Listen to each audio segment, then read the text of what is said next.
माझ्या चॅनलवर पहिल्यांदा असाल तर माझ्या चॅनलला लाईक करा, शेअर करा, सबस्क्राईब करा आणि बेल आयकॉनला क्लिक करा, ज्यामुळे माझे रोजचे नवनवीन व्हिडिओ तुम्हाला बघायला मिळतील। मला भरपूर जर कमेंट करतात की तुम्ही काय काय वापरता शिलाई करताना, बॅग शिवताना, तर त्यासाठी आज मी छोटासा व्हिडिओ तयार केला आहे, ते नक्की बघा। आपल्या घरात शिलाई मशीन असतं किंवा जर तुम्हाला छोटा मोठा व्यवसाय तयार करायचा असेल तर तुम्ही शिलाई मशीन घेऊन सुद्धा घरच्या घरी काम करू शकता। माझ्याकडे काळा पांढरा दोऱ्याचा बंडल आहे। जेव्हा आपण काठ वगैरे शिवतो कडेला, दुपटं गोधडी शिवताना किंवा दुपटं शिवताना, बॅग शिवताना पहिल्यांदा आपण काळा दोरा वापरून त्याला जोडून घेतलं तर आपला रंगीत दोरा हा वाचतो। त्यासाठी आपल्याला काळा पांढरा दोरा लागेल, कात्री आपल्याला लागेल, अशी आपल्या रिंगी लागतील। वेगवेगळ्या प्रकारचे रनर आपल्याला मार्केटमध्ये मिळतात।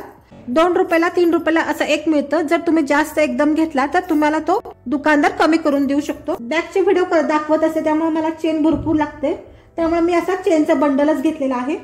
जेव्हा आपण स्लिंग बॅग शिवतो त्यासाठी आपल्याला असा हुक लागेल आणि हे ऍडजस्टेबल हुक लागेल। त्याकडे असं मॅग्नेटिक बटन आहे, त्या मॅग्नेटिक बटनला असं आपण पॅक करण्यासाठी हे असे वस्तू भेटतात।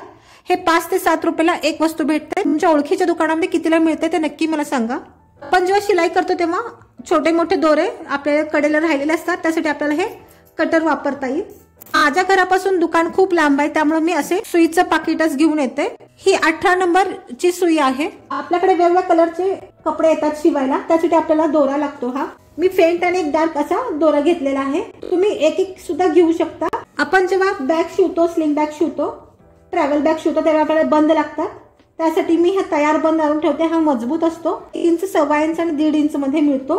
तुम्हाला हवा असेल तर 1 मीटर 2 मीटर सुद्धा आणू शकता। आपल्याकडे शॉपिंग बॅग आलेलं असतं, आत अस्तर म्हणून वापरू शकतो। आपल्याकडे तांदळाचं पोतं सुद्धा असतं, आपण ते सुद्धा वापरू शकतो। बॅग शिवताना फोम सुद्धा वापरू शकतो। काही ठिकाणी असे रबर शीट मिळतात, हे पातळ आहे, आपण स्लिंग बॅग साठी हे वापरू शकतो आणि हे आपल्याला ट्रॅव्हल बॅग, शॉपिंग बॅग साठी तुम्ही वापरू शकता। आपल्या घरात भरपूर जुने कपडे असतात, असा ड्रेस असतो, हे शॉल आहे माझ्याकडं, ही अशी आपल्याकडे घरात ओढणी असते, त्या ओढणीपासून आपण बॅग शिवू शकतो।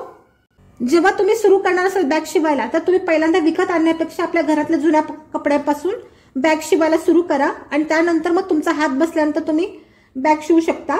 आपल्या जीन पॅन्ट असतात, त्या जीन पॅन्ट सुद्धा ट्रॅव्हल बॅग वगैरे शिवू शकतो। मेकअप पाऊच सुद्धा मी जीन पॅन्ट पासून शिवलेला आहे, आपल्या चॅनलवर आहे, तो नक्की बघा। आपल्याकडे अशा भरपूर साड्या असतात ज्या पातळ झाल्या असतात किंवा विरघळल्या असतात, खराब झाले असतात, तेलाचे डाग पडलेले असतात त्याच्यावर, त्यामुळे आपण ते वापरू शकत नाही। तर आपण ह्या साड्यांपासून सुद्धा खूप छान बॅग शिवू शकतो। माझ्या चॅनलवर भरपूर साड्या आणि पडदेपासूनच बॅगा शिवलेल्या आहेत, त्या तुम्ही नक्की बघा। माझा पुढचा व्हिडिओ ह्या साडीपासून बनवलेल्या बॅगेपासून आहे, त्यामुळे मी ह्याचे दोन्हीचे फॉल काढून घेतले आहेत। मी साडी वरती लावणार आहे। ही खूप साडी चांगली आहे, सिल्क आहे आणि त्यामध्ये मी अस्तर म्हणून ही साडी वापरणार आहे। मी दिलेली माहिती तुम्हाला कशी वाटली ते नक्की सांगा। लाईक करा, शेअर करा, सबस्क्राईब करा आणि बेल आयकॉनला क्लिक करा। मी वेगवेगळ्या माहितीचे व्हिडिओ माझ्या चॅनलवर अपलोड करत असते, ते नक्की बघा।